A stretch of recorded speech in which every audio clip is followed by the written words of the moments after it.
Hey YouTube, this is Poomobile, and in this video I'm going to show you some of the combos and actually how the Sea Lancer deck works. One thing I actually forgot in the last one was to show you the extra deck. One Trish, one Scrap, one Stardust, one Black Rose, one Brionic, one Orient, one Catastor, one Armory Arm, one Utopia, one Leviar, one Zenmaines, one Leviathan Dragon, and 3 Gaichis. So yeah, that's the extra deck, and let me show you some of the combos and how the deck works. Basically, how you start off is with the regular frog combos. If you played any Frog Monarchs or Frog TK or anything like that, you know how this works. Swap Frog normal summons, sends a level of Aqua from your deck to the grave, and then, or you can pitch one, to special summon type thing. But basically how this deck really starts going is, say for example, you special summon your Swap Frog, normal summon your Swap Frog this turn, and you've been spent a couple turns pitching frogs to the grave. They're really easy to get there. Now what you can do is use Ronin Totem to remove these guys from play, and you contribute one of those for Sea Lancer. Now if you special summon Swap Frog, you've got your normal summon, so say you special summon for him. Now what Sea Lancer actually does is doesn't sound that good until you look at some of the synergy with the other cards.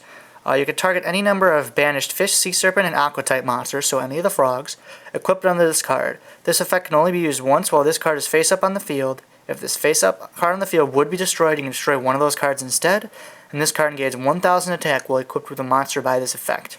So basically you sack, and as long as you've got some of these frogs removed, he turns into a 23, and he has to be destroyed multiple times. Now, normally that would be good, but not worth designing a whole deck around.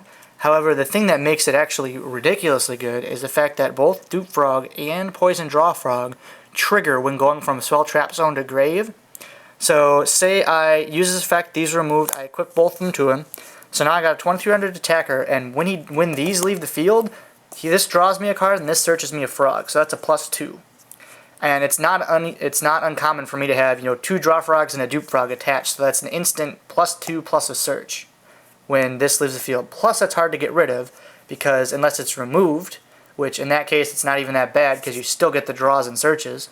If it's destroyed, they got to destroy it 3 times. And then the other kind of weakness you'd think of is 2300. Well, it's below that 2400 cap. It's not that big. However, these Ronin Totems, while they can't be used for synchro summons, can be used to make all the Gaichis you want, and you can span those all game. I have literally summoned 7 Gaichis in one game before.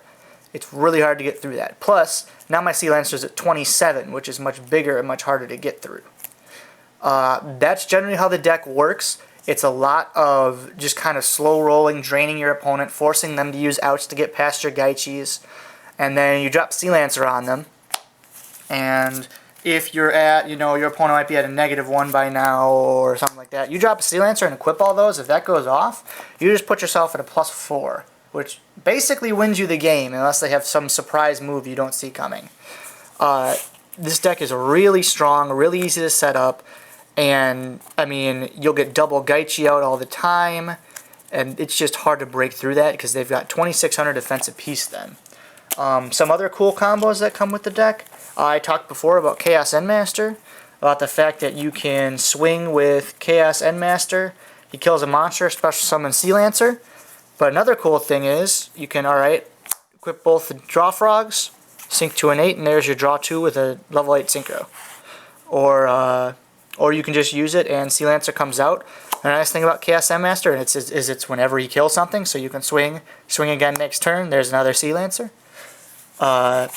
Some other cool combos, especially with the fact that Sea Lancer has such low attack power. I play 1 Mother Grizzly. You can set Mother Grizzly. If they swing into it, you can special summon Sea Lancer from your deck.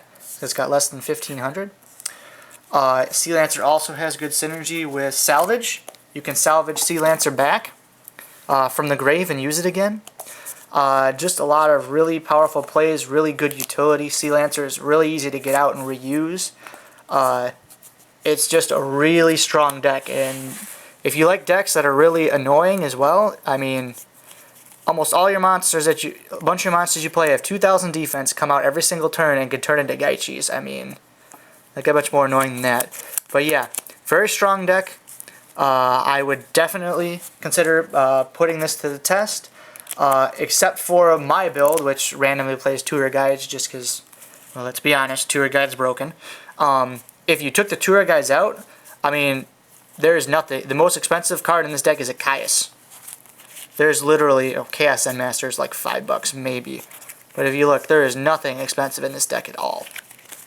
So, yeah. Put it together, see if you like it. If you got any ideas on how to improve it, please give me a heads up. This deck is still very much in its testing stages. I'm still working on exactly what I'm going to do. I'm trying to fit max season here. Trying to see if I like to keep in the 3 Dupe Frog or not. Any opinions you have on this would be very, very welcome. And yeah, so that's the Sea Lancer deck. Hope you guys try it out. And thanks for watching, and please subscribe.